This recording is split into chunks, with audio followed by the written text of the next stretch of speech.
এই মুহূর্তে সিজফায়ার রয়েছে ভারত পাকিস্তানের সীমান্তবর্তী প্রত্যেকটা জায়গাতে, কিন্তু উত্তেজনা এতটুকুও কমেনি, কারণ প্রধানমন্ত্রী বারবার বলেছেন যে অপারেশন সিন্দুর স্থগিত করা হয়েছে, শেষ হয়ে যায়নি। আর তার এই কথা থেকেই কিন্তু উত্তেজনার পারদটা যথেষ্ট পরিমাণে অনুভব করা যাচ্ছে। আর এরই মধ্যে শোনা যাচ্ছে যে ভারতীয় বায়ুসেনায় একটা নোটাম জারি হয়েছে, রাফাল এবং একই সঙ্গে সুখোই উড়বে ভারতের আকাশে। কোথায় না রাজস্থানে। কেন এই পরিকল্পনা, কি কারণে রাজস্থানকেই বেছে নেওয়া হলো? কারণ রাজস্থানের এই জায়গাটা যেখানে এই সুখোই কিংবা রাফাল উড়বে, সেই জায়গাটা হচ্ছে পাকিস্তানের একেবারে সীমান্তবর্তী একটা জায়গা। কি কারণ রয়েছে সেখানে? ভারতীয় সেনার অন্দরে কান পাতলে কি খবর উঠে আসছে? আমরা এই বিষয়গুলো সম্পর্কে আরো জানবো। কর্নেল দীপ্তাংশু চৌধুরী এই মুহূর্তে রয়েছেন আমাদের সঙ্গে স্টুডিওতে। কর্নেল চৌধুরী, আপনাকে স্বাগত জানাই আজ তাক বাংলায়। কর্নেল চৌধুরী, যেটা সব থেকে বড় কথা যে অপারেশন সিন্দুর প্রধানমন্ত্রী বলছেন স্থগিত হয়েছে, শেষ হয়ে যায়নি। আবার সুখোই রাফাল উড়বে ভারতের আকাশে, কেন, কারণটা কি? দেখুন, এক্সারসাইজটা তো ইন্ডিয়ান এয়ারফোর্স হোক অথবা আর্মি হোক, নেভি হোক, এটা সারা বছর চলতে থাকে। বিশেষ করে এখন যখন অপারেশন সিন্দুরের একটা সিজফায়ারের সময় চলছে, তো সেই জায়গায় আমার মনে হয় যে পাকিস্তানের তরফে কিন্তু কিছু মুভমেন্ট আমরা প্রত্যেকে জানি অথবা দেখতে পেয়েছি। যারা এই সম্বন্ধে খোঁজ খবর রাখে তারা জানবে যে পাকিস্তান এয়ারফোর্স বেসেও একইভাবে একটা এক্সারসাইজ চলছে ইতিমধ্যে। এবং সেই জন্যে আমার মনে হয় যে ভারতবর্ষ যে এইটা একটা রুটিন এক্সারসাইজ, আমি তো বলবো এটা রুটিন এক্সারসাইজ, এবং এটা একটা ইন্টারন্যাশনাল বর্ডারের পাশে হচ্ছে। প্রশ্নচিহ্ন এই জন্য উঠছে, একটা প্রশ্নচিহ্ন, কারণ নোটাম ইস্যু হয়েছে। নোটাম মানে কি, যে এই এয়ার স্পেস যেটা আছে সেটা অন্য কোনো এয়ারক্রাফট এই সময়টা ইউজ করতে পারবে না, সেটাকে নোটাম বলে। তাই সেটাকে ইস্যু হয়েছে, সেটা এক। দ্বিতীয়ত হচ্ছে যে রাফালের যে স্কোয়াড্রন সেটা হচ্ছে আম্বালা একটা, এবং একটা হাসিমারা, এবং আম্বালার থেকে স্কোয়াড্রন এক্সারসাইজ করবে রাজস্থানে, এটা একটা সেকেন্ড কোয়েশ্চেন মার্ক।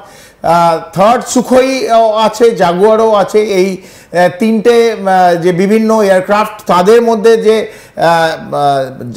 পরিচালনা, মানে কে কীরমভাবে যাবে, কে কীরমভাবে করবে, এটা ছবি তুলবে কি না during the exercise, international border নিশ্চিতভাবে ক্রস করবে না কারণ সিজফায়ার হচ্ছে। এই সমস্তটা নিয়ে আমার মনে হয় যে একটা প্রশ্নচিহ্ন নিশ্চিত থাকবে যে এখনই অপারেশন সিন্দুর শেষ হলো, তারপর ইন্ডিয়ান এয়ারফোর্সের এক্সারসাইজ কেন শুরু হচ্ছে এই সময়, বিশেষ করে রাজস্থান, যেটা একবারে আপনি you have rightly brought out, একদম ইন্টারন্যাশনাল বর্ডারের পাশে। এটা একটা প্রশ্নচিহ্ন নিশ্চিত হবে। আমার পার্সোনাল ওপিনিয়ন, যেহেতু পাকিস্তানে এই সময় বিভিন্ন এয়ারফোর্স বেস থেকে একটা এক্সারসাইজ চলছে এবং অন্যান্য কোনো রাষ্ট্র পাকিস্তান এয়ারফোর্স বেসের সঙ্গে তাদের মুভমেন্ট, এবং এই সংক্রান্ত একটা বক্তব্য ইতিমধ্যে আমাদের কাছে এসেছে।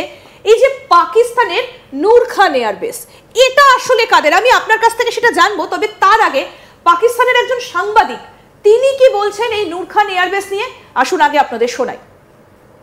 नूर खान बेस पे जितने भी अमेरिकी तैयारे इब्तिदा में आते जाते थे, अब मालूम नहीं होता था कि उनके पास कार्गो क्या है, उन जहाजों में है क्या।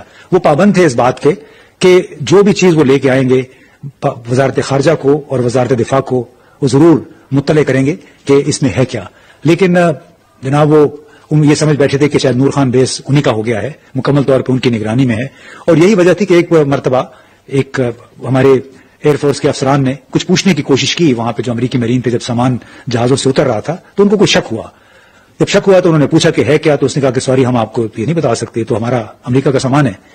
तो जब हमारे अफसरान ने थोड़ी सी मुजामत की तो अमेरिकी मुहाफिज ने या मरीन ने पिस्तौल निकाल लिया, सर पे पिस्तौल तान लिया कि आपको इस बात का कोई इख्तियार नहीं है, you are not authorised to ask this question. Noor Khan base पे जितने भी अमेरिकी तैयारे इब्तिदा में आते जाते थे, अब मालूम नहीं होता था कि उनके पास कार्गो क्या है, उन जहाजों में है क्या। वो पाबंद थे इस बात के कि जो भी चीज वो लेके आएंगे वजारत खारजा को और वजारत दिफा को वो जरूर मुत्तले करेंगे कि इसमें है क्या। लेकिन जनाब वो ये समझ बैठे थे कि शायद नूर खान बेस उन्हीं का हो गया है, मुकम्मल तौर पर उनकी निगरानी में है। और यही वजह थी कि एक मरतबा एक हमारे एयरफोर्स के अफसरान ने कुछ पूछने की कोशिश की वहां पे जो अमेरिकी मरीन थे, जब सामान जहाजों से उतर रहा था तो उनको कुछ शक हुआ। जब शक हुआ तो उन्होंने पूछा कि है क्या, तो उसने कहा कि सॉरी हम आपको ये नहीं बता सकते, तो हमारा अमेरिका का सामान है। तो जब हमारे अफसरान ने थोड़ी सी मुजामत की तो अमेरिकी मुहाफिज ने या मरीन ने पिस्तौल निकाल लिया, सर पे पिस्तौल तान लिया कि आपको इस बात का कोई इख्तियार नहीं है, you are not authorised to ask this question. কি বলছেন এটা ইমতিয়াজ গুল, আসলে নূর খান এয়ারবেসটা তাহলে কার? এই প্রশ্ন তো আমরা আজ তাক বাংলায় যখন নূর খান এয়ারবেস যেদিন 10 এবং 11 তারিখের ভোর রাত্রিরে ভারতীয় এয়ারফোর্স এটাকে গুড়িয়ে দেয়, সেদিন এই প্রশ্নটা আমরা তুলেছিলাম, আজকেও আবার তুলছি যে এই নূর খান বেস অথবা কিনারা হিলস যার স্টক পাইলে মারা হয়েছিল, এই স্টক পাইল নিয়ে অনেক প্রিজাম্পশনস আছে, বিভিন্ন দেশ বিভিন্নভাবে বলছে।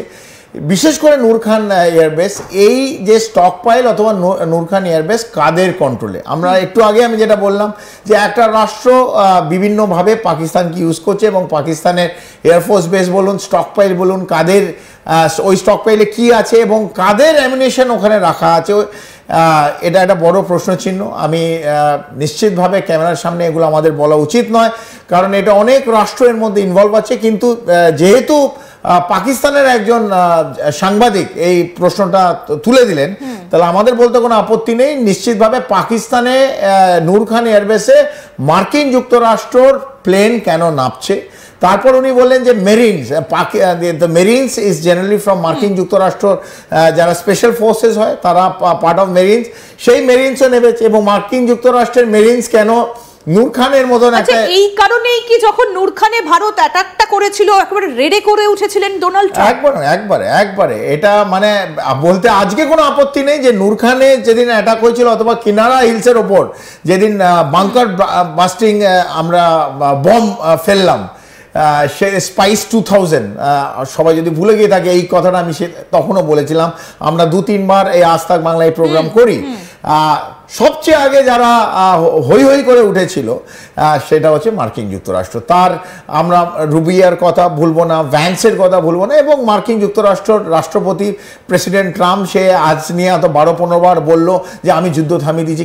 কেন ভাই, হোয়াট ওয়াজ মানে United States of American interest Pakistan এবং ভারতের মধ্যে there was no war, it is a conflict.